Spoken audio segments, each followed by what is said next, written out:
My name is Tim. I'm 28, and I've been married for 3 years. If it hadn't been for that one misdialed call, I might never have known that my wife, Ava, the woman who was flawless in everyone else's eyes, had betrayed our marriage long ago. It was 10 o'clock on a Tuesday night, and I was in my study going over some financial reports for the company.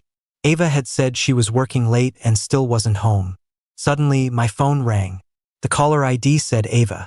Confused, I picked up, ready to ask when she was coming home. "Hey babe, miss me?" Ava's voice, so gentle it could melt you, came through the phone. I hadn't heard her sound that gentle in a long, long time. I froze for a second, about to answer, when I heard her continue. "Last night at the hotel you said you wanted a baby. Well, I'm coming home to you tonight." My blood ran cold. Last night? The hotel? A baby? Ava was home last night. We'd even gotten into a fight because she was on her phone so late. I held my breath, my fingers gripping the phone. "Babe," a clear male voice rang out from the other end. "I just got out of the shower. Hurry back." The man's voice was young, with a playful, almost whiny tone. I heard Ava let out a low chuckle. "Okay, I'm on my way. By the way, I'll come up with an excuse to go on a business trip tomorrow. We can go to that beach resort you've always wanted to see." "Really? That's awesome. I love you so much," the man shouted excitedly. "I love you too, William." William. I memorized the name. When the call ended, I realized my hands were shaking. 3 years of marriage. It was all a joke. I got up and walked into the living room, staring at our wedding photo on the wall. In the picture, Ava had her arm linked through mine, smiling so brightly, as if I were the most precious thing in the world. And now, she was telling another man I love you. I sat down on the couch, trying to calm myself. I had 2 choices. Confront her, have a huge fight, and get a divorce, or secretly gather evidence and make her pay the price she deserved. I chose the latter. If she chose to betray me, she couldn't blame me for being ruthless. At 11:30, Ava came home. She saw me sitting in the living room the moment she walked in, and her expression faltered. "Tim, why are you still up?" She walked over, trying to kiss my forehead. I leaned away. "Waiting for you. Working late again?" "Yeah, this project is pretty urgent." Her eyes darted around. "Oh, right. I might have to go on a business trip for a few days starting tomorrow. Down to San Francisco to meet with a client." A business trip, just like she'd said on the phone. I nodded. "Okay, got it. I'm gonna go shower." She walked quickly toward the bedroom. I watched her go, a cold sneer on my face. A shower? To wash off the scent of another man? I pulled out my phone and checked the call history. The call from earlier showed a duration of 3 minutes and 21 seconds, and the contact was indeed Ava. So, she had meant to call that William guy but accidentally dialed me instead. Seemed even fate was on my side. While Ava was in the shower, I secretly checked the pockets of her coat. Sure enough, I found a hotel key card. It said the Ritz, room 1203. There was also a receipt showing that she'd bought a men's watch at the mall that afternoon. The price was $18,000. An $18,000 watch. She'd never bought me anything like that. I took pictures of the evidence with my phone, then put everything back where I found it. Ava came out of the shower looking cheerful, and even wrapped her arms around me. "Honey, I'll be away for a few days. You take care of yourself at home. Okay?" She sounded so concerned, but I knew she was thinking about another man. "Yeah, you too," I said flatly. She thought I didn't know anything, so she laid the sweetness on thick, even kissing me. I fought back the nausea and played along with her act. If you want to act, I'll play along until the very end. Lying in bed, I listened to the sound of Ava's breathing beside me, my mind racing as I planned my next move. I needed to find that guy, William. I needed more evidence. I needed to make them pay. 3 years ago, I had put my own career on hold to take care of our home, to support her work. I even gave her the $1 million my family gave me as a startup fund to help her launch her business. And what did she do? She was keeping a man on the side behind my back. Well then, she couldn't blame me for turning on her. This war was just beginning. The next morning, just as she'd said, Ava packed her bags for her business trip. I was in the kitchen making breakfast, appearing calm as ever, but my mind was a whirlwind of plans. "Honey, I'm leaving," Ava said, rolling her suitcase over to give me a kiss. "Be safe," I said with a smile. "When will you be back?" "Probably 3 or 4 days. Depends on how the work goes." I nodded and watched her leave. As soon as her car was out of sight, I sprang into action. First, I needed to find out who William was. I opened Ava's laptop. Her password was my birthday, a detail that had once touched me deeply. Now, it was just ironic. I went through her chat history, emails, and photo folders, but found nothing suspicious. It seemed she was careful, keeping all her secrets on her phone. I remembered she'd left her phone on the vanity while she showered last night. I'd missed my chance to check it. Since a direct search didn't work, I had to change my approach. I took out the hotel keycard and decided to go check out the scene. The Ritz wasn't far from our house, just a 20-minute drive. I sat down at a cafe across the street from the hotel, ordered a coffee, and watched the entrance. After waiting for over an hour, I finally saw who I was looking for. Ava got out of a taxi, a young man at her side. He looked to be 23 or 24 at most, tall and slim, wearing a clean white t-shirt. He had his arm linked with Ava's, looking as close as a college kid with his girlfriend. That had to be William. I pulled out my phone and quickly snapped a few pictures. After they went into the hotel, I waited 10 minutes before following them inside. "Hi, I'm a friend of the guest in room 1203. She told me to come up and meet her," I said to the front desk clerk.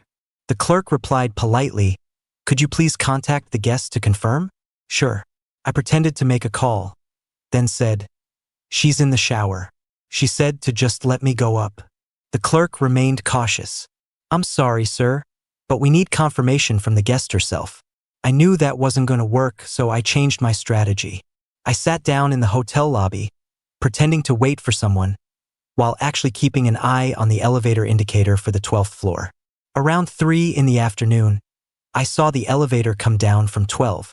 Ava and the kid walked out. I immediately got up and followed them. They got into Ava's car, and I followed at a distance in mine. First, they went to the mall and spent half an hour in a luxury store. When they came out, the kid was wearing a new watch on his wrist. It must have been the one Ava bought yesterday. Then they went to a high-end restaurant for dinner, acting lovey-dovey, just like a couple in the throes of passion. I sat in my car outside the restaurant and recorded everything.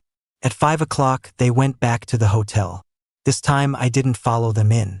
I drove home and started organizing the evidence I had collected. Photos, videos, times, locations, I documented it all meticulously. But it wasn't enough. I needed more direct proof. That evening, I got a text from Ava. "Just landed in San Francisco. Everything's going well. Miss you." It came with a photo of the San Francisco skyline at night. I sneered and replied, "Miss you too. Don't work too hard." Then I did a reverse image search on the photo she sent. Sure enough, it was a stock image from the internet. A compulsive liar. I started mapping out a more detailed plan. Tomorrow, I would go to Ava's company and talk to her colleagues. Knowing Ava's personality, she couldn't have hidden her affair perfectly. There had to be clues. I also needed to find a way to get close to William and learn about his background. Most importantly, I needed their hotel records and chat logs. I remembered that among our mutual friends, one was a lawyer and another was a private investigator. Maybe they could help. I couldn't sleep that night, not because of sadness, but because of rage. For 3 years, I had given the best years of my life to this woman, and she had betrayed me behind my back. If she was going to be merciless, then I would be ruthless. This war would be won by making them pay a heavy price. I picked up my phone and dialed my best friend, Max, who was also a lawyer. "Tim? What's up, man? Calling this late, is something wrong?" I took a deep breath. "Max, I need a reliable PI. As fast as possible." There was a moment of silence on the other end. "Is Ava in trouble?" "She's the one who put me in trouble," I said coldly. "I get it. I'll send you the contact info right now. Hey, whatever's going on, I've got your back." A moment later, I had the private investigator's contact information. Tomorrow, my plan for revenge would officially begin. Ava, you thought you were so clever, but you have no idea. The person who knows you best also knows best how to destroy you. The next morning, I met the private investigator, Mr. Davis, at a coffee shop. Mr. Davis was a man in his 40s, sharp and competent. Mr. Grant, he said, getting straight to the point. Max told me you need my help. I didn't beat around the bush either. I suspect my wife is having an affair. I need you to gather evidence. Mr. Davis nodded. I've seen this kind of situation many times. What leads do you have so far? I showed him the photos and videos I had taken yesterday. This kid's name is William. I need to know his real name, his school or job, his family background, and their hotel and chat records. Mr. Davis studied the photos. The kid looks young, like a student. I'll start by running a check on his identity. Then I'll figure out a way to get the hotel records. As for the chat logs, that will depend on the opportunity. How long will it take? Give me 3 days, Mr. Davis said. But you need to be prepared. Sometimes the truth is crueler than you can imagine. I sneered. I don't care how cruel it is. All I want is the truth. After leaving the coffee shop, I drove to Ava's company. She worked as a creative director at a small ad agency with about 30 employees. I went to the office under the guise of bringing everyone afternoon tea and chatted with her colleagues. Is Ava on a business trip? I asked her assistant, Cindy, feigning ignorance. Yeah, she left for San Francisco yesterday. Said it was for a big project, Cindy said. Tim, you're such a great husband. Ava's so lucky to have you. I smiled. She works so hard, of course I have to take care of her. By the way, has she seemed really tired lately? I've noticed she's been working late a lot. Cindy thought for a moment. Not that late, she usually leaves at a normal time. But there is a new project that's been pretty intense lately. It might require a lot of travel. Something clicked. A new project? What kind of project? I think it's the annual ad campaign for a jewelry brand. The client is really demanding, so Ava is personally in charge. A jewelry brand. I remembered Ava taking William to buy that watch yesterday. Which company is the client? I pressed. I think it's Starlight Jewelers? Cindy said, sounding unsure. Starlight Jewelers. I made a mental note.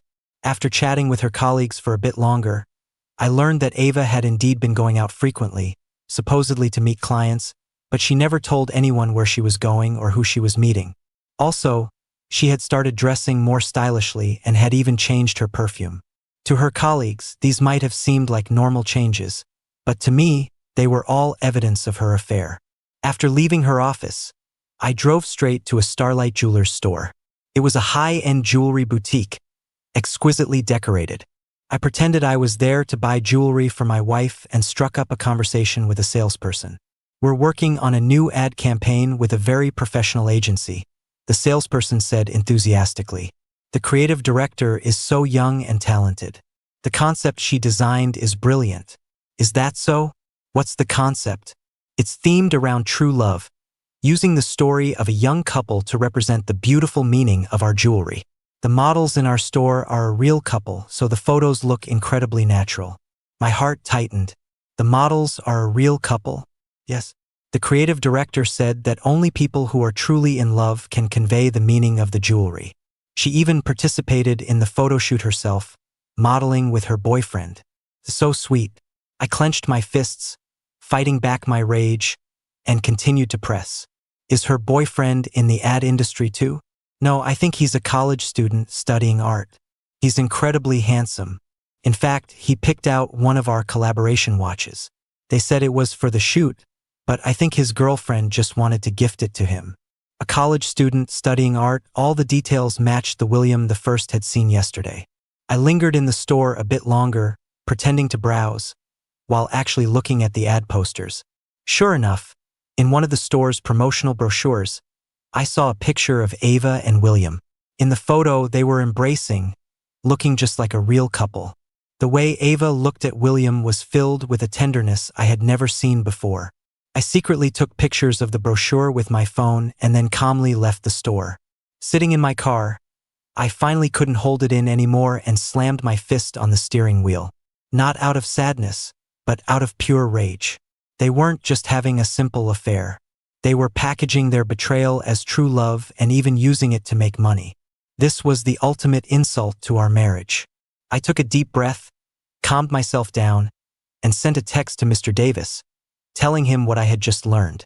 He replied quickly, "This is a great lead. I'll speed up the investigation. By the way, do you have a specific time they were at the hotel? I needed to check the records." I thought for a moment and replied, "Yesterday between 3 and 5 p.m. They're probably there today too." "Got it. I'm on it." After hanging up, I drove home. On the way, I received a message from Ava. "In a meeting. We'll call you later." I replied with a cold smile, "Okay, don't work too hard." Then I deleted the conversation, just like she deleted her chats with William. If she could act, so could I, and I would do it better. Back home, I began organizing all the evidence I had collected over the past 2 days. Photos, videos, recordings, times, and locations. I categorized everything and saved it to the cloud. I now had enough evidence to prove Ava's affair, but that wasn't enough. I didn't just want a divorce. I wanted them to pay a much bigger price. I wanted everyone to know what kind of person Ava was. I wanted to ruin her reputation in our social circle. I wanted her career to suffer. Most importantly, I wanted to take back everything that was mine. This war was just beginning. On the third day, Mr. Davis sent me a detailed investigation report.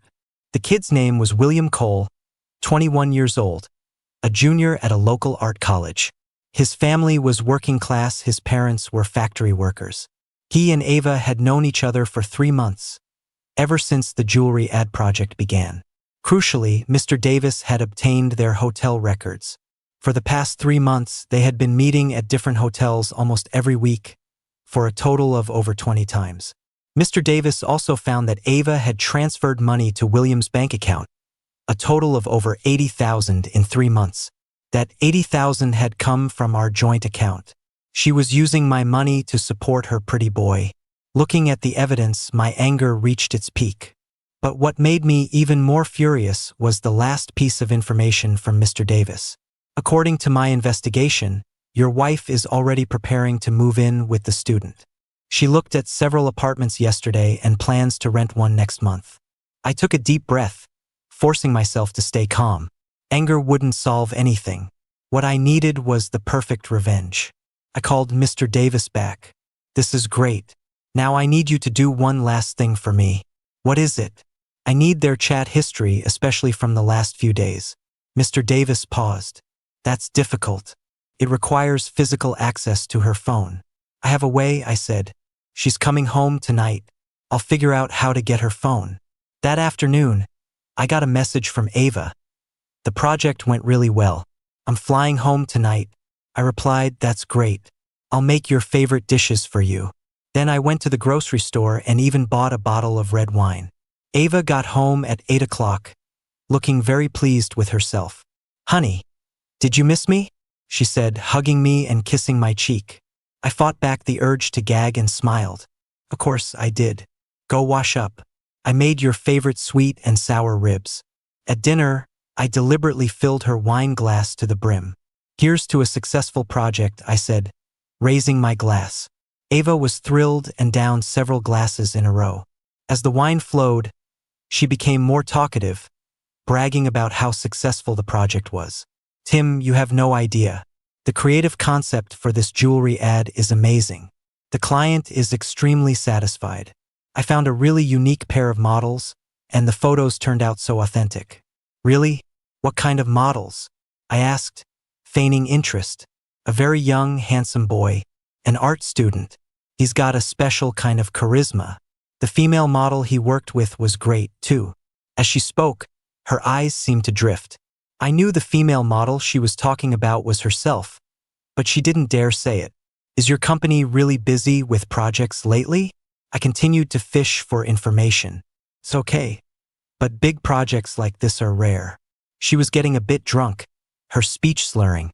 "Actually, this project, never mind. Let's not talk about work. Let's talk about something else." She tried to put her arm around me, but I deftly moved away. "You've had too much to drink. You should go take a shower," I said. "'Kay, I'll go shower." She stood up unsteadily. After she went into the bedroom, she placed her phone on the nightstand and went into the bathroom. This was my chance. I tiptoed into the bedroom and picked up her phone. The password was still my birthday. She hadn't changed it. I quickly opened her messaging app and found her chat with William Cole. She had changed his contact name to William Baby. The chat history was filled with sickeningly sweet messages. "Babe, you were so handsome at the shoot today. I couldn't take my eyes off you. Stop, you're making me blush. I'm serious. You're the most handsome guy I've ever seen. What about your husband? Don't mention him. We're just a couple on paper. There's no love left. After this project is over, I'll divorce him and then we can be together." "Really? You're not lying to me, are you?" "Of course not. I'm already looking at apartments. When you graduate, we'll move in together." My hands were trembling as I read this. So, she wasn't just cheating. She was planning to divorce me and move in with that student. I scrolled further down and saw something that enraged me even more. "Babe, I have to go home and play house with my husband tomorrow. Don't be mad. Okay? I know it must be hard for you, but it'll be over soon, right?" "Yes, very soon. I've already contacted a lawyer to start drafting the divorce papers. So when can we get the apartment?" "Next month. I need to figure out how to transfer some assets first so I lose less in the divorce." "Transfer assets?" I immediately took screenshots of these messages, then went to their transfer history. The $80,000 was indeed sent to William in several installments. And the most recent transfer was just yesterday for $18,000. The note said rent. She had already started paying his rent. I also saw that they had plans to view an apartment tomorrow afternoon and sign the lease. The sound of the water in the bathroom stopped. Ava was almost done. I quickly put the phone back where I found it and quietly slipped out of the bedroom. When Ava came out of the shower, she seemed to have sobered up a bit. "Tim, I'm a little tired. I'm going to bed," she said. "Okay, you go ahead. I'll watch some TV." After she fell asleep, I sent all the screenshots to Mr. Davis. He replied quickly, "This is more than enough evidence. What's your plan?" I thought for a moment and replied, "I'm going to give them a surprise they'll never forget." The next morning, Ava said she had to go to the office to handle some things. I knew she was going to meet William and look at the apartment. "Go ahead," I said calmly. "I'm going out too, meeting up with a friend for coffee." "Okay, let's have dinner together tonight." She kissed me and left. Watching her leave, I let out a cold laugh. Dinner together tonight? I don't think she'll have the chance. Today was the day I strike back. As soon as Ava left, I set my revenge plan into motion. First, I called my best friend and lawyer, Max. "Max, I need your help," I said, getting straight to the point. "What's wrong?" "You don't sound right," Max said, sensing the tension in my voice. "Ava's cheating on me. I need you to draft a divorce agreement and file to freeze our assets." There was a few seconds of silence on the other end. "Tim, are you sure?" "Positive. I have all the proof." I quickly summarized the evidence I'd collected over the past few days. Max was furious. "That bitch. Tim, don't you worry. I'll make sure you get everything you deserve." "Thanks, man. Don't mention it. We're brothers." "So when are you planning to drop the bomb?" "This afternoon," I said. "They're going to look at an apartment. I'm going to give them a little surprise." After hanging up, I contacted Mr. Davis. "I need you to follow them this afternoon and record the entire process of them viewing the apartment." "No problem. Send me the address." Then I started preparing for the main event. I was going to show up while Ava and William were looking at the apartment and expose their whole charade. But before that, I had something more important to do. I drove to the bank and transferred all the money from our joint account into my personal account. Half of that money was mine to begin with, and the other half was earned from the startup fund I gave her. I had every right to protect my assets. Then I went to Ava's office. "Cindy, is Ava in?" I asked her assistant. "Hey, Tim. She went out this morning to meet a client," Cindy said. "Oh, okay. I'll wait for her." I sat down in her office. When Cindy wasn't looking, I stuck a small recording device under Ava's desk. Mr. Davis had given it to me. It could record remotely and also track its location. This way, even if Ava wasn't in her office, I would know where she was and what she was doing. At 2 in the afternoon, I got a message from Mr. Davis. They're at the apartment building now. It's a luxury high-rise downtown. I immediately drove over. It was a new, upscale complex with a nice environment and an expensive price tag. I waited at the entrance for a few minutes and saw Ava and William walk out, holding hands. William looked thrilled, chattering away to Ava as they walked. Ava's expression was tender, the very picture of a woman in love. I took a deep breath, got out of the car, and walked towards them. "Honey, fancy seeing you here," I called out loudly. When Ava heard my voice, her face went deathly pale. William froze, looking at me nervously. "Tim, what are you doing here?" Ava stammered. "I was visiting a friend and just happened to run into you." I walked up to them and smiled. "And who is this?" Ava opened her mouth but didn't know how to introduce him. William, however, was quick on his feet. "Hello, sir. I'm a client of Ms. Willow's. We just finished looking at an apartment." "Sir?" The term almost made me laugh out loud. I'm only 28 and he was calling me sir? "Oh, a client," I said, pretending to understand. "You're a handsome young man. You look like a college student." "Thank you, sir," William said, blushing slightly. Ava stood beside them, looking extremely uncomfortable, constantly shooting glances at William. "So, since you were looking at apartments, did you find one you like?" I continued my innocent act. "We're still thinking about it," Ava managed to reply. "I've heard this complex is great, just a bit pricey. Are you going to be living here by yourself?" I asked, looking at William. William grew flustered. "Why, yes. A young man living in such a nice place, your family must be well off." William's face turned even redder, and he didn't know how to respond. Ava finally couldn't take it anymore. "Tim, we have to go." "Oh, okay. You guys go ahead," I said with a smile. "By the way, honey, didn't you say you had a business trip? When are you leaving?" "Tea tomorrow," Ava said, her guilt obvious. "Then let's have a nice dinner tonight," I said deliberately loudly. "I'll make your favorite." Hearing this, William's expression clearly changed. Ava was also very embarrassed. "Okay." Seeing their flustered looks filled me with a sense of satisfaction. "Well, I won't keep you. See you later," I said, waving. As I turned to leave, I heard William whisper to Ava, "Is that your husband?" I didn't catch Ava's reply, but I was sure it wasn't anything nice. I got back in my car and sent a message to Mr. Davis.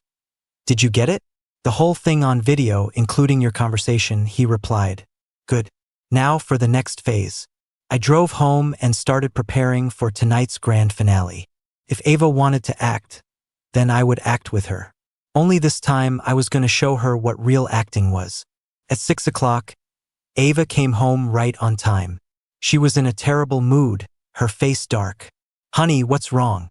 You look upset," I asked with concern. "Nothing, just work stuff," she said evasively. "Did the meeting with your client this afternoon not go well?" I deliberately brought it up. Ava's body visibly tensed. "It was fine. The client is just a bit difficult." "I thought that young man seemed pretty easygoing," I said casually. "He just looks very young, like a student." "Really? I didn't notice," Ava said, avoiding my gaze. I dropped the subject and went to the kitchen to cook. At the dinner table, Ava was distracted, constantly checking her phone. I knew she was texting William, trying to explain what happened this afternoon. "Honey, are you really going on a business trip tomorrow?" I asked. "Yeah, the company arranged it," she said without looking up.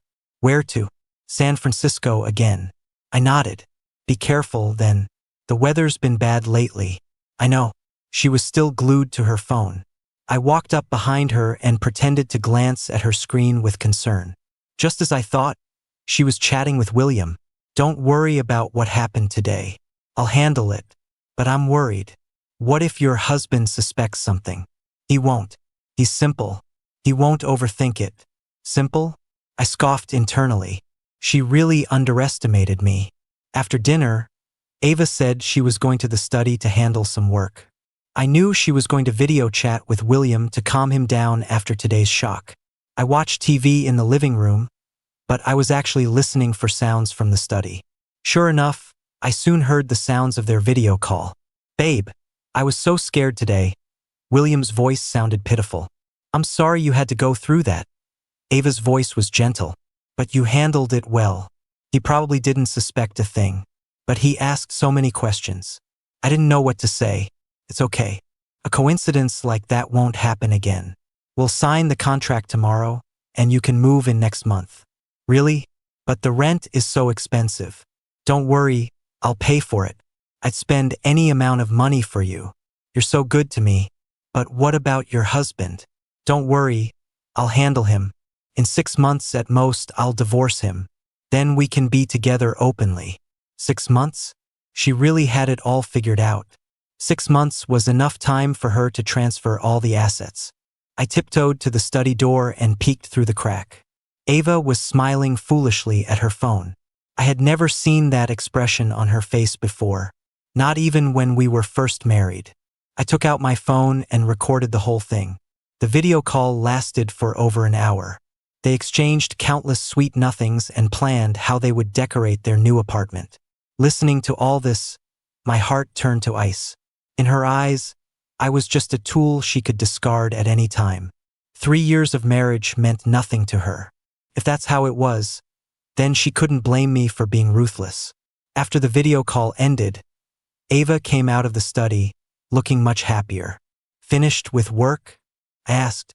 Yeah, now I can go on my trip tomorrow with peace of mind, she said. Then you should get some rest.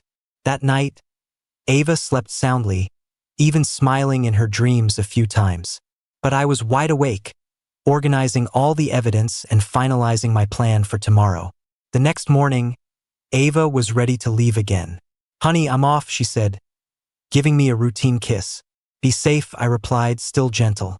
As soon as she left, I called Max. Max, is the divorce agreement ready? All set. Just like you asked, the property division is heavily in your favor.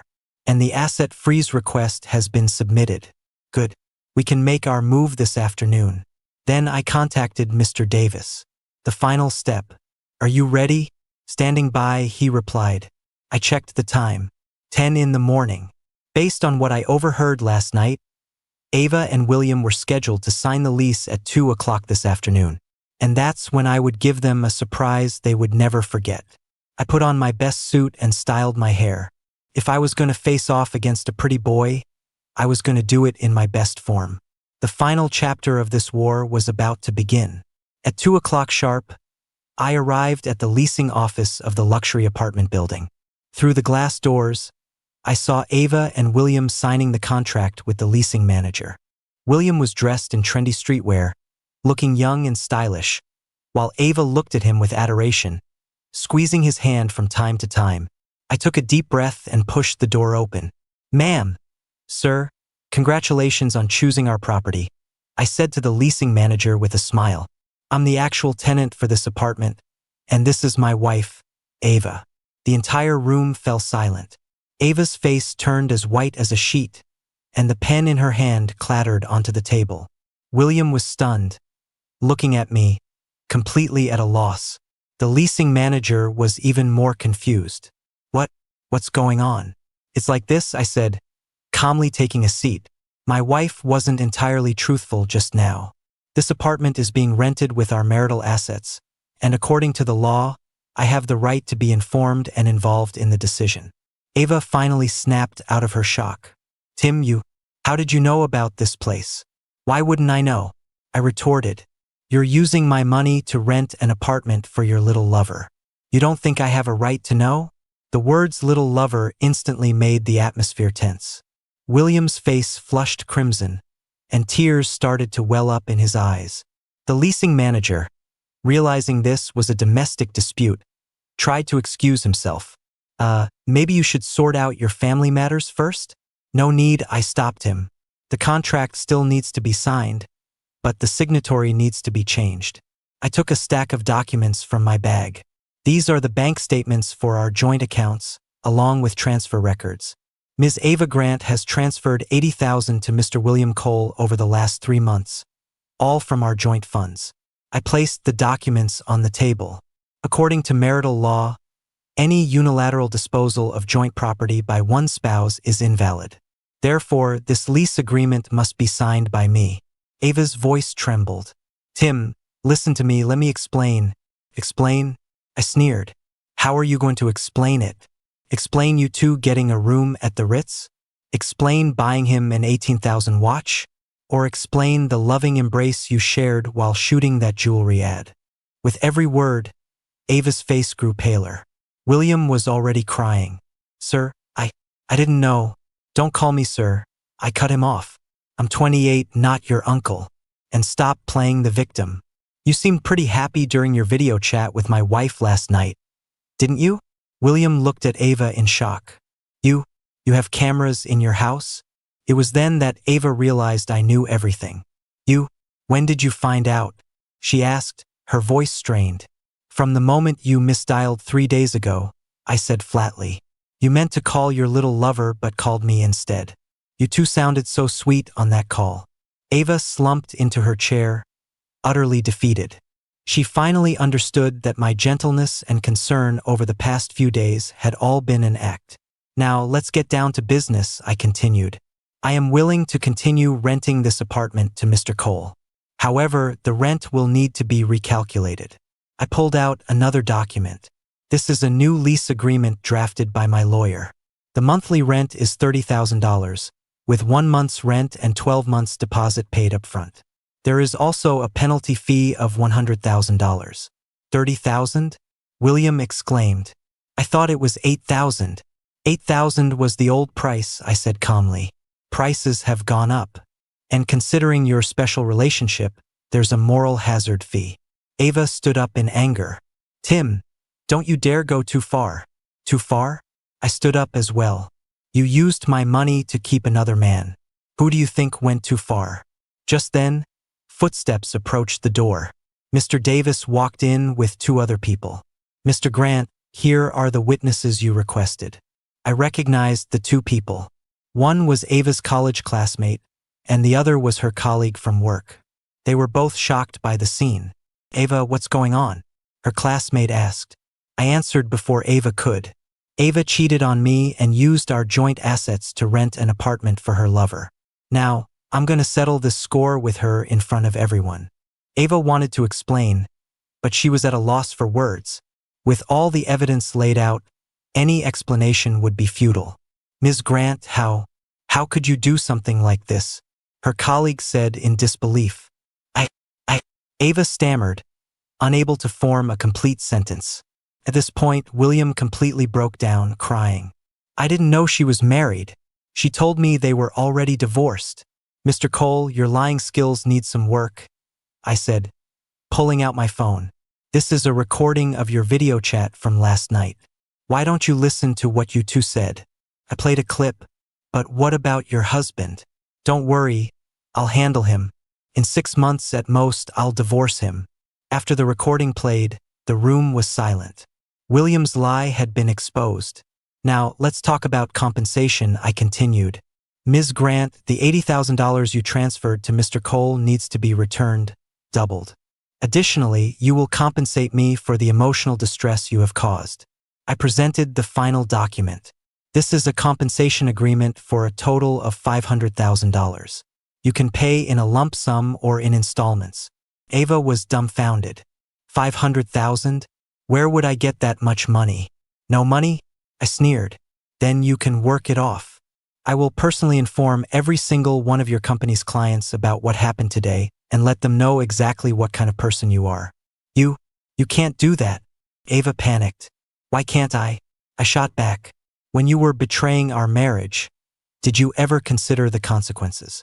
At that moment, the leasing manager timidly asked, So, is the apartment still being rented? Yes, I said. At the new price.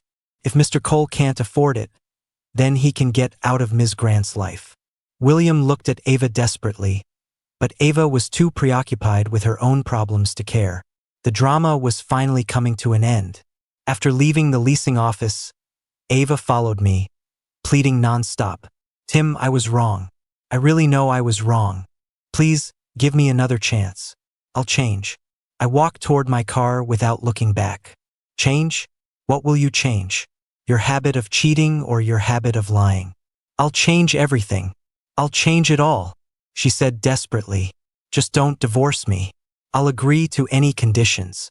I stopped and turned to face her. You're scared now? When you and William were planning the divorce and how to split the assets, did you ever consider my feelings? Ava's face turned even paler. You heard all of that?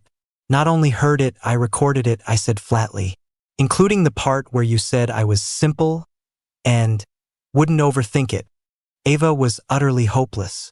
Her legs gave out and she nearly collapsed to her knees. Tim, I was truly wrong. I was just confused when I said those things. The person I love most is still you. Don't make me sick, I said with disgust. If you loved me, you wouldn't have been screwing around behind my back for 3 months. Just then, my phone rang. It was Max.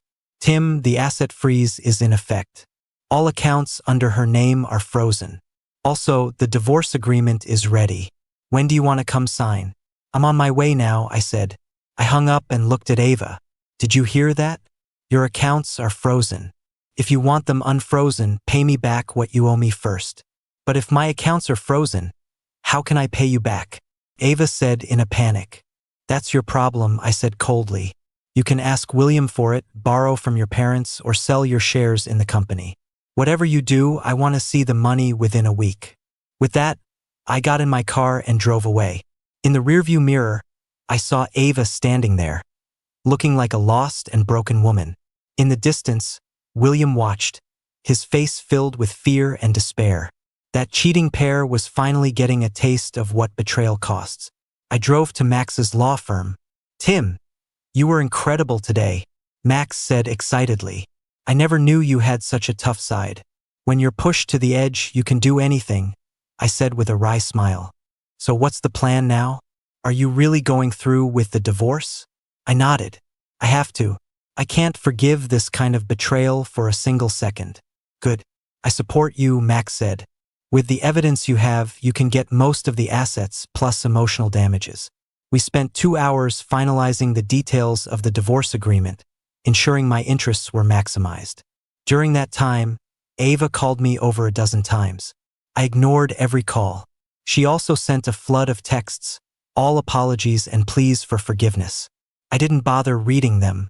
At 6 in the evening, I went home. Ava was already waiting at the door, looking much more haggard.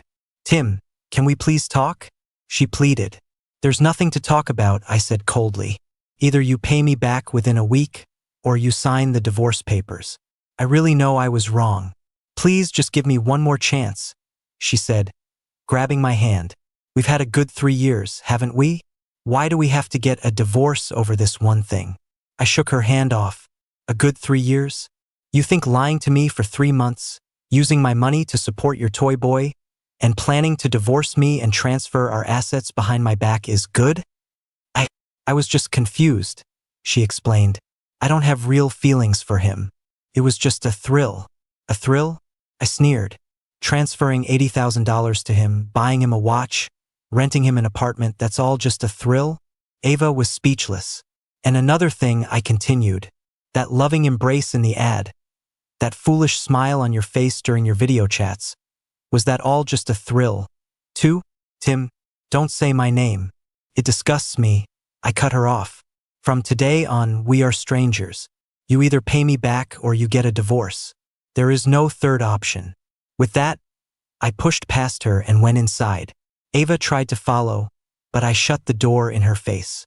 She banged on the door for a long time, yelling and pleading, but I ignored it all. I sat in the living room, staring at our wedding photo on the wall, a storm of emotions brewing inside me. 3 years of marriage ending just like this. It would be a lie to say I wasn't hurt, but mostly, I felt anger and disappointment. I had loved this woman. I had given up so much for her, and she had betrayed me in the cruelest way possible. If that's how it was, then she couldn't blame me for being ruthless. This was a war I was going to win, completely and utterly. Over the next few days, Ava began her journey of repayment. First, she went to William for the money, but he was a student from a working-class family and couldn't possibly come up with that much. They got into a huge fight over money, and things ended badly. Then, Ava went to her parents to borrow money, but when they found out she had cheated, they were furious. Not only did they refuse to lend her money, but they also gave her a harsh lecture. Her parents even called me to apologize, saying they hadn't raised their daughter right and that I had been wronged. Finally, Ava was left with no choice but to sell her shares in her company. But when news of this got out, her reputation at the company plummeted. Her colleagues started looking at her differently, and clients began to question her character. The jewelry company project, in particular, was immediately canceled after the client learned about her real relationship with the model. Ava's career began to crumble. As for me, I started a new life. I threw myself back into my work, picking up projects I had put on hold for the sake of our family. I also met up with some old friends and told them about my impending divorce. They were all supportive of my decision, agreeing that Ava wasn't worth wasting my life on. "Tim, a guy like you deserves someone better," my friend Amy said. "You'll be so much happier once you're rid of a snake like her." "Yeah, man. You're young. Get the divorce over with and start fresh," another friend added. With my friend's support, I felt even more certain about my decision. Meanwhile, rumors about Ava's affair started to spread online. Somehow, the story of what happened at the leasing office got out, and someone had even taken a video. Although you couldn't see faces clearly in the video, anyone who knew the situation knew what was happening. Ava's image in our social circle completely collapsed. Her friends started to distance themselves from her, afraid of being associated with the scandal. William wasn't doing any better. His classmates all found out he had been a homewrecker and pointed and whispered at him at school. His parents also found out and came all the way from their hometown to take him back. According to Mr. Davis, William ended up dropping out of college and going home. So much for Ava's true love. A week later, Ava finally scraped the money together.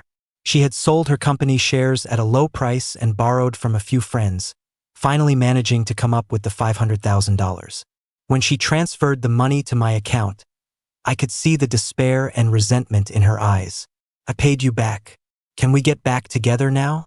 she asked, making a last-ditch effort. No, I refused flatly. The money was just the first step. Next, we finalized the divorce. "Tim, please, don't beg me." "Beg the judge," I said coldly. "Court, tomorrow, 10 a.m. Be there." The next day, we officially processed our divorce at the courthouse. The process was smooth. The evidence was irrefutable, and Ava had no grounds to contest the division of assets. The house was mine, the car was mine, and most of the savings were mine. Ava was left with only a small amount of cash, barely enough to get by. When the judge declared the divorce final, I felt a sense of relief I had never known. 3 years of marriage had finally come to an end, and Ava had lost everything. Her career, her family, her reputation, all destroyed by one affair. As I walked out of the courthouse, I saw Ava sitting on the steps, looking like a beggar on the street. She saw me and looked like she wanted to say something, but in the end, she said nothing, just watched me walk away with a look of utter despair. I felt no pity for her. She had brought all of this on herself. Betraying a marriage has a price, and she was now paying it. 6 months later, I received some unexpected news. Ava had gone bankrupt. Her company had failed after losing its main clients, and she was being sued over debt. The irony was that William hadn't stuck with her either. When she hit rock bottom, William found a rich older woman and completely abandoned Ava. I heard that when Ava found out, she broke down crying in the street. She finally understood what goes around comes around truly meant. As for me, I started a brand new life. I redecorated the house, getting rid of everything that reminded me of Ava. I started working out, bought new clothes, and completely reinvented myself. I was also doing great at work.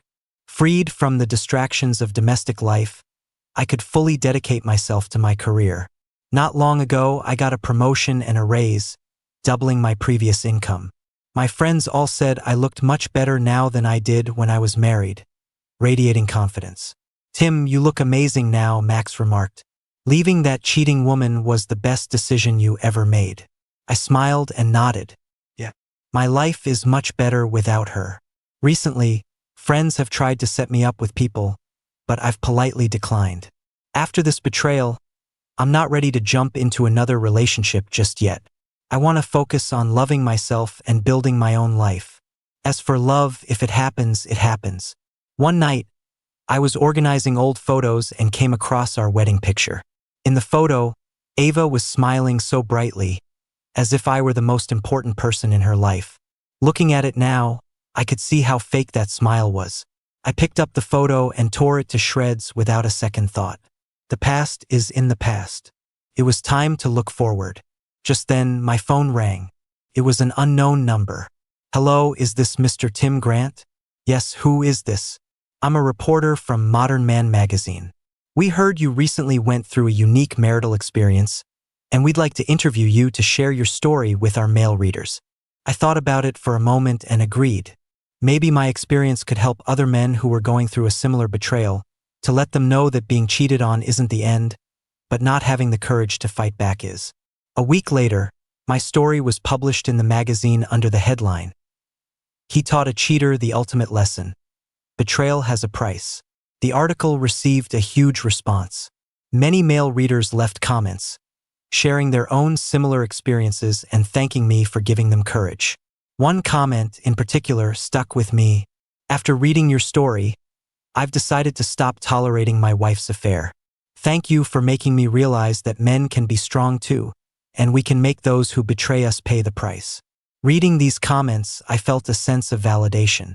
If my painful experience could help other men, then it had meaning. Later, I received a special invitation. A well-known law firm invited me to be a legal consultant, specializing in helping men who have been victims of marital betrayal.